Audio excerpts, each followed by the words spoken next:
At exactly 4:42 a.m., the door breaches. Pink cocaine. A high-powered rifle. $1.2 million in cash, inside a university president's office. You clicked for a raid breakdown, you're getting the blueprint of a Trojan horse built inside higher ed. We'll map 12 red markers investigators pinned to this network, and expose how $28.7 million moved through an innovation fund disguised as scholarships and wellness. Stay with me to see how 5 administrators erased logs like a SIGINT jammer, and how 34 student couriers became unwitting assets.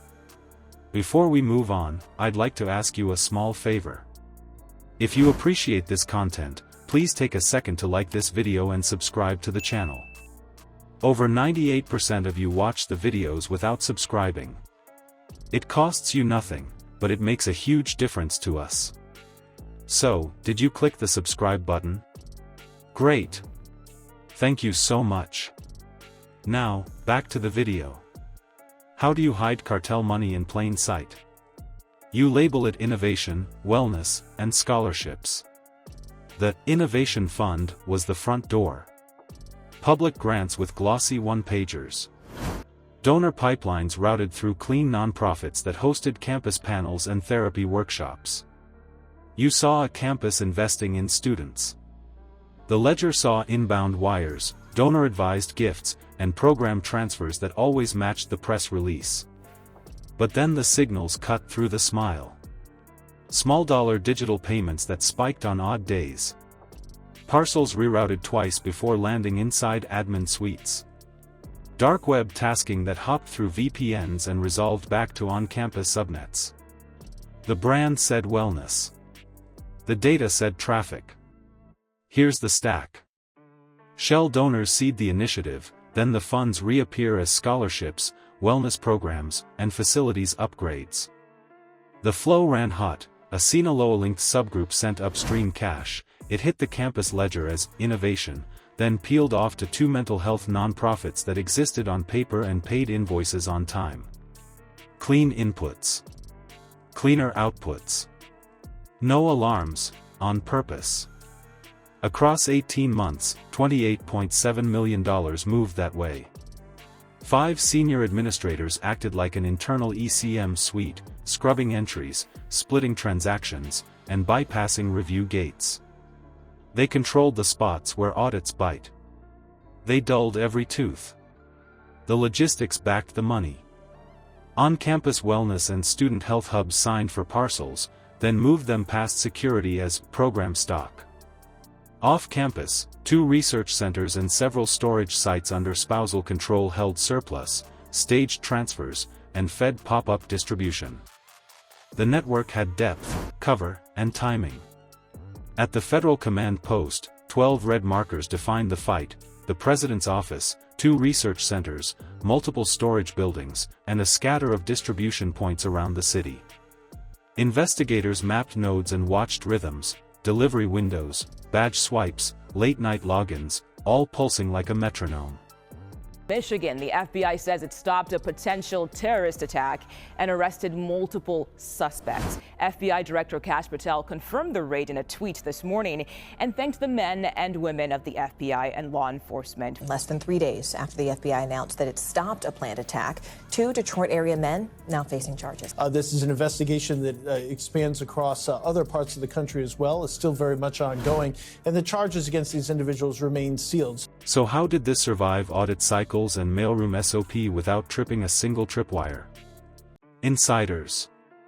They were the missing link in the kill chain, erasing logs at the decision point, turning standard controls into dead sensors that saw nothing and recorded less. If the money was the Trojan shell, the couriers were the wheels. Now, watch how 34 students rolled it through the gates. Why did a president's office hold 3 kilograms of pink cocaine and $1.2 million cash while couriers walked past security with a smile? Because the carriers wore campus badges and carried tote bags stamped with wellness slogans. Routine is the best cloak. The courier cell was built from 34 students. They signed up for stipend shifts and community service hours.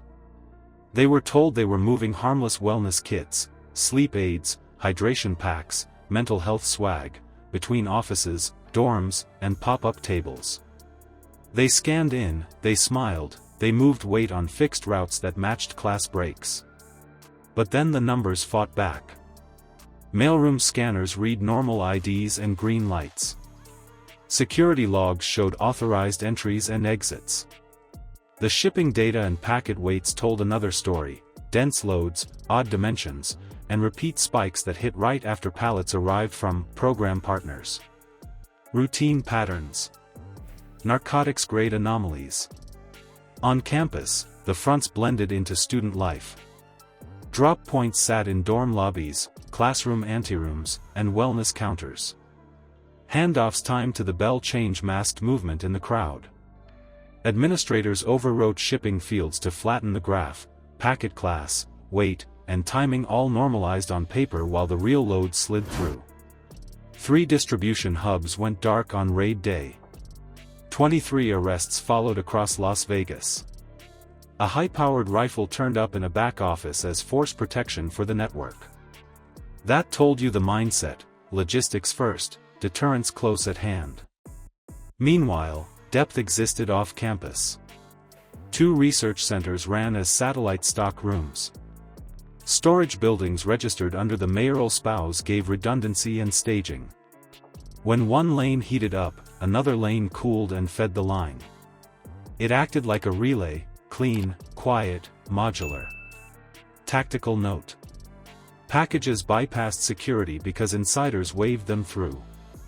Investigators traced dark web tasking to on-campus terminals and off-site Wi-Fi beacons that queued runs in short bursts. What procedural tripwire would have caught this sooner without tipping insiders? Here's the play. Segregated audit trails. Random mail checks run outside the admin chain. Network anomaly flags on shipping logs. Think of them as SIGINT tripwires inside a bureaucracy. The breach at 4:42 a.m. was the first cut. The campaign is dismantling the insider net. Controls failed because titles blinded the system. When insiders own the switchboard, every safeguard becomes camouflage. Zero Trust fixes that. You verify the person, the device, the task, every time. No exceptions. You run split permissions, rotating keys, and outside auditors who don't owe favors. What would you deploy first: segregated audits, randomized mail checks, or network anomaly flags that act like a sensor net inside the bureaucracy? Comment your choice below. If you want the tactical mindset that stops the next Trojan horse, subscribe. The raid was a breach, the war is counter-insider. Subscribe and join a community that seeks to understand the realities of modern conflict.